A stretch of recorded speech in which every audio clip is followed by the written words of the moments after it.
Welcome to Life in General. I'm here with Bill Golding, friend of the G'day. store, fellow Marvel fan. Yes. We're reviewing Marvel Crisis Protocol. Yep.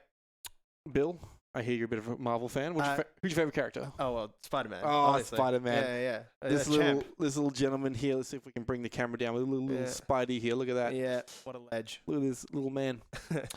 So over the course of this video, we're going to go through the gameplay. Mhm. We're going to go through what you need to play the game, Sweet. and then we're going to give sort of a wrap up. So let's get right into the gameplay. Sounds good. Alrighty. So Marvel Crisis Protocol is a miniatures game. Okay. As it's pretty apparent, you can see with all the miniatures on the table. We got Captain America, we got Iron Man, we got Hulk, and some pretty well-known characters. Spider-Man, Captain Marvel. We got some lesser-known characters like Mr. Baron Zemo here and Crossbones. Yep. Strange additions to the core set, but nonetheless welcome. We're just going to go through briefly how the game plays, and let's kick it off. So why don't you start us off with the phases of the game? Yes. So the start of the game is pretty easy phases. You've got the power phase. Yep. So each character is generating some power. Yep. The activation phase and the cleanup phase. All right. So in the activation phase, each character gets a chance to activate, which you may have guessed, and they get to do how many actions? You get 2 actions. 2 actions. Yep. Yeah. And can they move? Yes, they can. Yes. Awesome. So it's really simple. We've played it twice now. Yeah, I think Twice. so, yeah. I've played it 3 times, but I found this game very easy to pick up. It's very intuitive. Like it's exactly what you'd expect from a miniatures game. You have like a tactical sort of skirmish game. You have your characters, they have their characters, and you activate them, and they activate them, and you back and forth. What are some of the things that you liked about it when you first played it? Just how cinematic it was. There's lots of good little abilities and superpowers that really reflect well on the characters themselves, but also some very cinematic moments. Like, for instance, there's a team tactic card, which we can get into later. Yep. Where Iron Man shoots his refractor beam at Captain America's shield, and it bounces off and can like hit people around the corners. That is fun. And it's very cinematic, and like Spider-Man can like throw things with his web, and Captain Marvel can fly. It was very easy to paint a picture when I was playing it of what a Marvel fight would look like. Yeah, I completely agree. I found it the cards like led me down the road of doing things I wanted to do and what made sense in the Marvel universe, which is very like it was always a success in games like this when you want to do what the game like advertises. Yeah, exactly. Big fan. So you said the game has 3 phases. You got the power phase where you get your power. Yep. And how do you spend that power? So there's multiple different ways. There's the Grab some of these character cards. Yes, that's a good idea. This is Black Widow's character card. Yeah. You can see. So there's different attacks and superpowers. They all have different costs. Generally, every hero or villain will have a 0 cost ability, which is basically like their basic strike or their basic hit, which will also generate power. And then they also have superpowers, which is like unique to every hero, has their own thing. So Spider-Man can use his web to throw things, and Red Skull can use the Tesseract to gain more power or to teleport units or other buffing things like that. Yeah. Yeah, so it definitely feels like a superhero game. You have your abilities, your power racks up over time. So your characters, if I remember rightly, your characters gain power by getting damaged. Yes. So for every damage done by an enemy hero, you gain power. That's really awesome. So the game sort of ramps up, I felt. Like it starts off, you're all kind of moving on to the objectives and you're just preparing, and then you just get this massive insurge about turn 2, turn 3, where everyone's powered up and things are getting real gnarly. Yes. The Hulk starts smashing people. Yeah, exactly, yeah. Carol goes into binary form and she fires her massive beams and wrecks everything. It's really cool. Let's go through how movement works. Yep. So we'll cut to the other camera and we'll have a look at the movement templates. The game comes with 3 movement templates here. They're very simple to use. You put one in on the character and then you can bend it and place it. So we'll have a look at old Captain America here. He could move over here.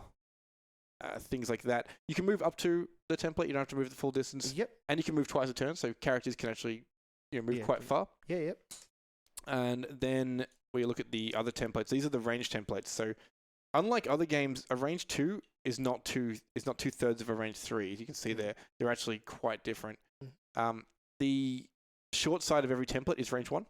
So some things require your characters to be range 1 of other characters or objectives or things. But range 2 is kind of your standard sort of melee distance. Yeah. Range 3 is your sort of long melee distance. Range 4 is your beams, and range 5 is your like big attacks. So it's really cool. I love that the game components are actually really nice, like in the core set. I was going to say that it's just a really nice aspect that they're all range 1 on the short edge. Yeah, which means that you don't need to be fumbling around looking for one. You can just grab one, bang, one. And that comes up quite a lot, as you said, with objectives and certain abilities require you to be in range 1. It's nice to have that easy to grab tool just to quickly go bang, bang, bang. Okay, cool. I can see where I need to be. Yeah, well, I'm sold on this game, as you can tell, because you've played against me. I recommend this to anybody who wishes to play a sort of fast-paced skirmish game with very colorful characters, very familiar characters. Mm-hmm. So a lot of people are fans of the MCU, and they've seen all on TV. They may not have read the comics. These are characters based on the comic universes, but they are very accessible. Yes, we're not seeing weird alternate dimension stuff. We're seeing very like generic Spider-Man, generic Iron Man. And they are releasing a lot of cool characters, like like the Guardians. You're excited for Ghost Spider, the Gwen Stacy one, Gwen Stacy Spider, and Venom, and the whole universe. Very excited for that. But the Guardians of the Galaxy and the rest of the Avengers have been spoiled, and it's I'm very excited for the potential that it has to come in the future. What releases they can do. All right, let's move on to what you need to play. So. Honestly, I can rarely say this about a game. You need this. Yeah. This is the core set. It says it on the box. It says core set. When you buy this, you get 10 characters. All the characters here except for the Hulk. Here's an expansion. So everything that's here, all the terrain that's here, these amazing plastic templates, these amazing plastic range templates, and that is what you need to play. Each player brings 10 characters. Yep. And then they pick 5 or 6 or 4 for the mission based on how, like, what the threat level is. Yes. We won't go into the specificities of that today. It's a little complicated.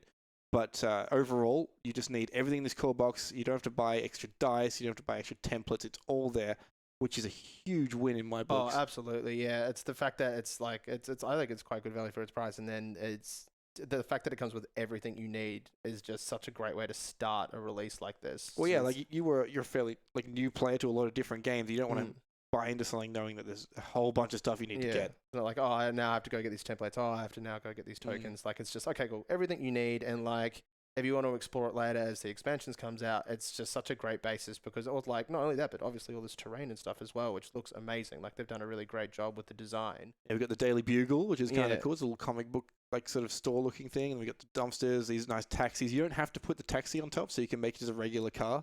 I've done these in sort of a GTA 3 shell-shaded kind of style. But yeah, like calling back to it being very cinematic, these terrain features do a really good job of that. Like the fact that it's a Daily Bugle thing, and like it's the street lamps and the stipe make it very easy to set up a table and actually get into that world and really like get immersed in it. So you can play with anything. The book doesn't dictate you have to use these pieces. You can throw these terrain pieces. You can crush them. You can throw them at people, which is really cool. The battlefield ends up a little cleaner than usually it starts. Which is a lot of fun. The models are build and paint, so that might be a barrier to entry to some people. But I think these models are fairly easy to build. You built yours today, and you built them yesterday and painted them today. Yes. So overall, it took me 2 days to do all of it, and it's amazing.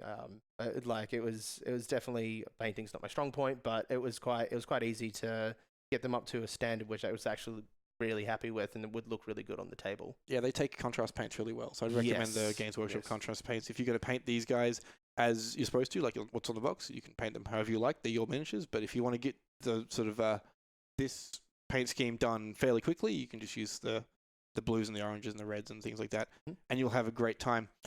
So we'll move on to our last segment. All right, Bill, you're a gamer. You're many schools, as is myself. Yes. What do you think? What do you think of Marvel Crisis Protocol? Final thoughts? Honestly, I really, really like it. Like like I said, I've only played the 2 games, but it's got so much to explore. Like we've only kind of done the base game, and it was just a lot of fun. It's not as simple as I just throw my heroes at your heroes. It actually requires some thought, and the way you can build up and use your superpowers. Maybe you want to wait a little longer and then do something stronger later.